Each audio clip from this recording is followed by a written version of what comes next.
ನಮ್ಮ ಕುಟುಂಬದ ಹಿರಿಯ ಸಹೋದರ ಹಾಗೂ ಕಸಮನಹಳ್ಳಿ ರೈತರಾಗಿದ್ದಂಥವರು, ಪ್ರಗತಿಪರ ಕೃಷಿಕರು. ಈ ಭಾಗದಲ್ಲಿ ಇವತ್ತೇನಾದರೂ ದಾಳಿಂಬೆ, ಪಪ್ಪಾಯಿ, ಕಲ್ಲಂಗಡಿ ಇವೆಲ್ಲ ಬೆಳೀತಾ ಇದ್ರಂದರೆ ಇವರ ಒಂದು ಸಮೂಹನೇ ಕಾರಣ. ಹಿರಿಯೂರು ತಾಲೂಕಿಗೆ ಒಳ್ಳೊಳ್ಳೆ ಕೃಷಿಗಳನ್ನು, ತೋಟಗಾರಿಕೆ ಬೆಳೆಗಳನ್ನು ಪರಿಚಯ ಮಾಡಿಸಿದಂಥವ್ರು, ದ್ರಾಕ್ಷಿ ಬೆಳೆಯಲ್ಲಿ ರಾಜ್ಯಕ್ಕೆ ಪ್ರಥಮ ಸ್ಥಾನವನ್ನು ಪಡ್ಕೊಂಡಂಥವ್ರು ನಮ್ಮ ಗ್ರಾಮದ ನಮ್ಮ ದೊಡ್ಡಪ್ಪನ ಮಗನಾದಂಥ ಕಸನಹಳ್ಳಿ ಪ್ರೇಮ್ನಾಥ್ ರಂಗಸ್ವಾಮಿ ಅವರು ಅಮೇರಿಕಾದ ಅಟ್ಲಾಂಟಾದಲ್ಲಿ ವಾಸಿಯಾಗಿದ್ದರು. ಇವರು ಸುಮಾರು ಈಗ 74 ವರ್ಷ.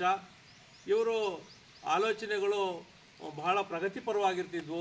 ನೇರವಾದಿಗಳು, ಖಂಡಿತವಾದಿಗಳು, ಯಾವುದೇ ಕಾನೂನಿಗೆ ಸಮರ್ಪಕವಾದ ನ್ಯಾಯವನ್ನು ಒದಗಿಸ್ತಾ ಇದ್ದರು ನ್ಯಾಯವಾದಿಗಳಾಗಿ. ಜೊತೆಗೆ ಇವರು ತಮ್ಮ ಕೊಂಡಿದ್ದಂಥ ಸುಮಾರು 2 ಎಕರೆ ಜಮೀನನ್ನು ನಮ್ಮ ಸರ್ಕಾರಿ ಶಾಲೆಗೆ ದಾನವಾಗಿ ಕೊಟ್ಟಿದ್ದಾರೆ. ಜೊತೆಗೆ ಬಂದಂಥವರಿಗೆ ಕಾನೂನು ಸಲಹೆಗಳನ್ನು ಕರಾರುವಾಕ್ಕಾಗಿ ಮತ್ತು ಖಡಕ್ಕಾಗಿ ಕೊಟ್ಟಿದ್ದರು.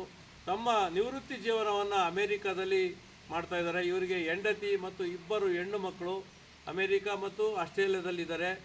ಅವರಿಗೆ ಭಗವಂತ ಇವರ ಆತ್ಮಕ್ಕೆ ಶಾಂತಿ ಸಿಗಲಿ, ಇವರ ಕುಟುಂಬಕ್ಕೆ ನೆಮ್ಮದಿ ಸಿಗಲಿ, ಇವರ ಮಕ್ಕಳಿಗೆ, ಇವರ ಹೆಂಡತಿಗೆ ದುಃಖ ಭರಿಸುವಂಥ ಶಕ್ತಿಯನ್ನು ಭಗವಂತ ದಯಪಾಲಿಸಲಿ. ಇಂತಹ ದಾನಿಗಳ ಸಂಖ್ಯೆ ಜಾಸ್ತಿ ಆಗಲಿ.